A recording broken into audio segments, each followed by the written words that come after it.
All right, so welcome to the Vietnam War, and we are going to be talking about that here in the next three videos. The Vietnam War begins way before what we would technically say in 1965, and we'll talk about some of the origins and talk about its end in 1975. So a little background is France controlled an area, what was called Indochina, basically Southeast Asia, or part of it at least, since the 19th century. And Japan took that control in World War II when France was occupied by the Nazis and not able to control that area, mostly for its natural resources.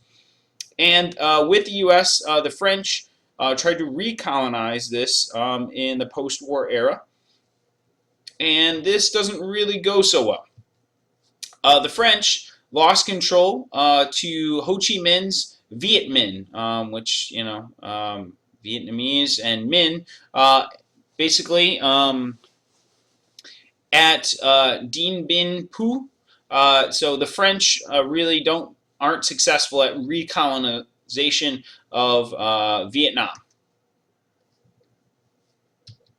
And what this looks like is President Eisenhower declined to intervene on the behalf of the French. So we kind of leave them hanging. And Ho Chi Minh had been a communist supporter in Vietnam and leader.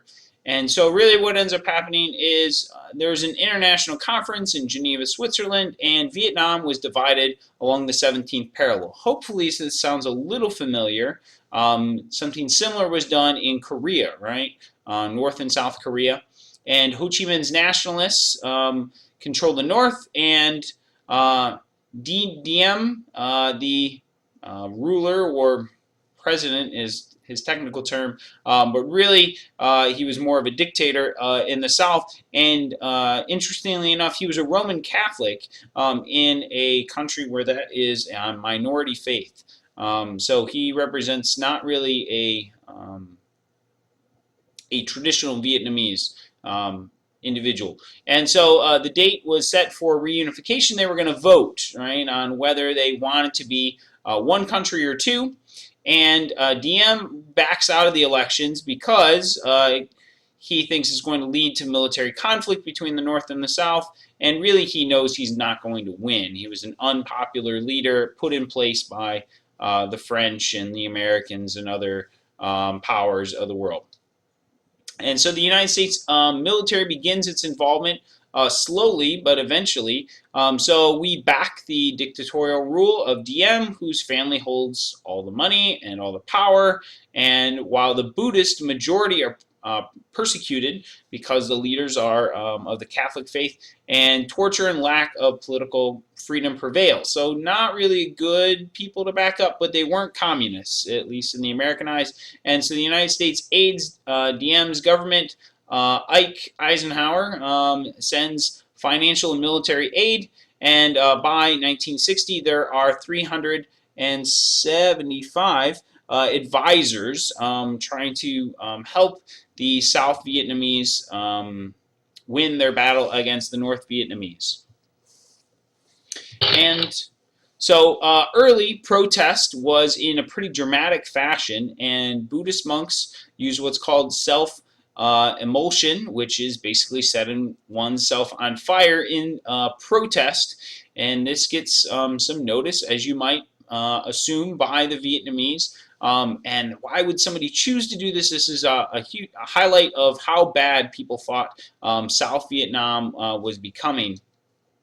And so the U.S. ups its involvement in 1960. Kennedy is elected, and a lot of people think this might be a game change, but instead he increases the advisors to 16,000. And if you see in quotation marks, really this is kind of a secret war, one that's not fully disclosed to the American public. And by 63, JFK supports a Vietnamese military coup d'etat, which means they're going to replace the Diem and his brothers, and they're murdered, which JFK seemed shocked about. They thought they might just jail them or exile them. And really, Kennedy's assassination just a couple weeks later, like we talked about in the videos, maybe that's, if you're into conspiracy theories, linked to his murder, this problem in Vietnam. And President Johnson takes over, and he remembers Truman's loss of China, meaning they became a communist nation, and really puts in place what's called the domino theory, and that if one nation falls to communism, others will be shortly behind it. And LBJ's quote, "I'm not going to be the president who saw Southeast Asia go the way China went." So some pretty strong words. So America backs that up with action, advised to rout the communists by Secretary of Defense Robert McNamara. And really this comes to a head at what's called the Gulf Tonkin Incident in 1964. The North Vietnamese apparently attacked the United States Navy in the Gulf of Tonkin, which is the water outside of, or on the edge of Vietnam. And really what ends up happening is a blank check that the Congress gives Johnson full discretion on military action in Vietnam, although they go short of declaring war. So this is going to be a unique incident in which some people call it the Vietnam conflict or the Vietnam War. So there's a pretty big discrepancy about what it actually means to fight in Vietnam. But the numbers do tell the tale. In 61, it's a pretty minimal amount, but we can see a further buildup, and by 1968, there are more than 500,000 American troops serving in Vietnam in some kind of capacity. So this is Air Force and Marines and the Army and the Navy. So lots of American service personnel, and we'll talk about it later, but also some of these numbers are draftees. Not all these people volunteer to go to Vietnam.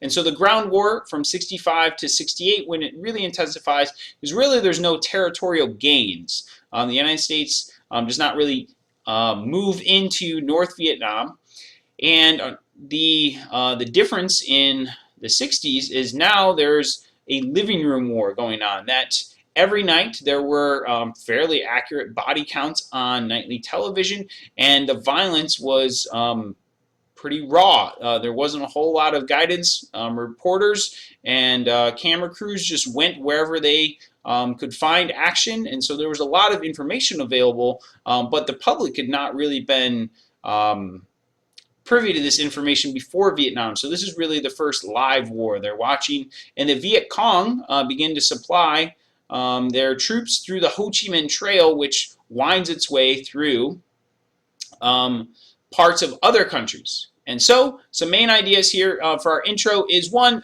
French Indochina, the Southeast Asian part, which was controlled by the French, and they lose it, and it kind of gets botched. Ho Chi Minh is a communist leader who wants to see Vietnam become a communist nation akin to the Chinese and resist Western nations.